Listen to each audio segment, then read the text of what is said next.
কিভাবে করতে হয়, কয় ইঞ্চি পর করতে হয়, কত টাকা খরচ হয় এবং কত ফিট করা লাগে, এই বিষয়গুলোর উপরে আমি অনেকদিন যাবত দেখছি আপনারা অনেক কমেন্টস করছেন।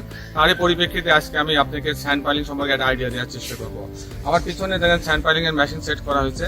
স্যান্ড পাইলিং মূলত 20 ফিট পর্যন্ত করা যায়, আর ক্যাসিং দিয়ে করলে পরে 32, 33, 35 ফিট পর্যন্ত করা যায়। তবে স্যান্ড পাইলিং সাধারণত মাটি যখন একটু দুর্বল থাকে, 5 থেকে 6 তলা যে বাড়ি তার উপরে গেলে পর স্যান্ড পাইলিং কিন্তু করা ঠিক হবে না। আর স্যান্ড পাইলিং আমরা যখন করবো তখন সাধারণত 20 ইঞ্চি, অনেক সময় 18 ইঞ্চি পর স্যান্ড পাইলিং করা হয়। অনেকে মনে করে বেজে স্যান্ড পাইলিং করা লাগে, কিন্তু বেজে স্যান্ড পাইলিং করা ঠিক না। তো আসুন স্যান্ড পাইলিং সম্পর্কে আরও কিছু তথ্য আমি আপনাদের তুলে ধরার চেষ্টা করি। আমি ইঞ্জিনিয়ার টুটুল আছি আপনাদের সঙ্গে। আমি আশা করি আপনাকে এটা সুন্দরভাবে বোঝানোর চেষ্টা করব এবং বুঝাইতে পারবো। সবাই ভালো থাকবেন, আসুন উপভোগ করে।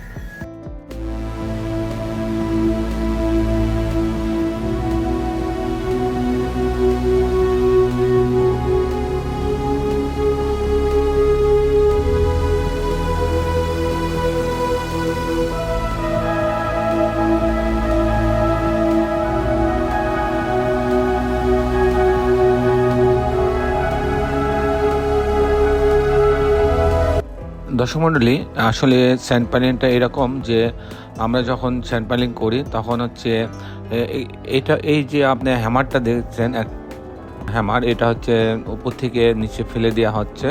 এটার যে লোড, এই লোডের কারণে এটা 20 ফিট, 18 ফিট, 20 ফিট, 22 ফিট পর্যন্ত নিচে চলে যায়।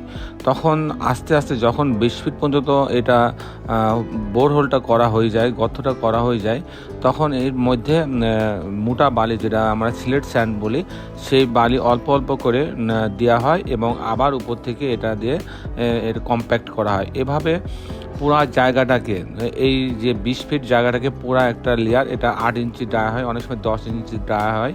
এটা এই ডায়ার পরিমাণ জায়গাটাকে পুরা একটা মোটা বালির একটা লেয়ার তৈরি করা হয়।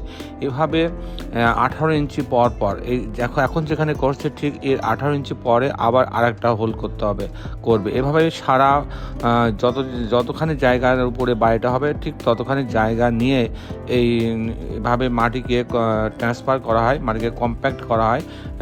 নরম মাটিটাকে সরায়ে এখানে শক্ত বালি, যার এপিএম 2.2 এরকম সিলেট স্যান্ড দিয়ে এটাকে কম্প্যাক্ট করে এই পুরো জায়গাটাকে একটা কম্প্যাক্ট লেয়ারে প্রস্তুত করা হয়। তার উপরে এখান থেকে 3 ফিট, 4 ফিট, 5 ফিট মাটি কেটে নিয়ে বেস বসানো হয়, ফুটিং বসানো হয়। এভাবে মাটিকে ট্রান্সফার করা হয়, মাটিকে, নরম মাটিকে শক্ত করে ফাউন্ডেশন দেওয়া হয়। সেক্ষেত্রে আপনি 5 তলা, 4 তলা পর্যন্ত ইজিলি করতে পারবেন। কিন্তু যেক্ষেত্রে আপনি 7 তলা, 6 তলা করবেন, সেক্ষেত্রে নিচের মাটির কন্ডিশন দেখে আপনাকে হয়তো স্যান্ড পাইলিং করা চলবে না। সেক্ষেত্রে আপনাকে সিটু পাইলিং করতে হবে। আপনি জানেন যে পাইলিং কয়েক রকম হয়ে থাকে।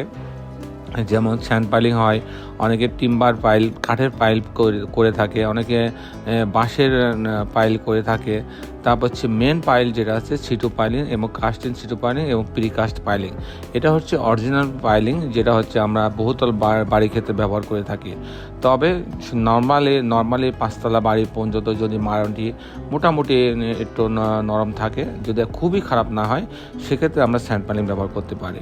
এখন আমি আপনাকে জানাবো যে স্যান্ড পাইলিংয়ের খরচ কেমন হতে পারে। স্যান্ড পাইলিংয়ের খরচটা আপনার প্রতি কাঠাতে 2 লক্ষ টাকা হতে পারে এবং প্রতি শতকে 1.5 লক্ষ টাকা খরচ হবে। এবং আপনি যদি আমাকে জিজ্ঞাসা করেন যে প্রতিটা যে বোরিং হচ্ছে, প্রতিটা বোরিংয়ের জন্য কতটুকু বালি লাগবে, প্রতিটা বোরিংয়ের জন্য আপনার বালির প্রয়োজন হবে 6 সিএফটি।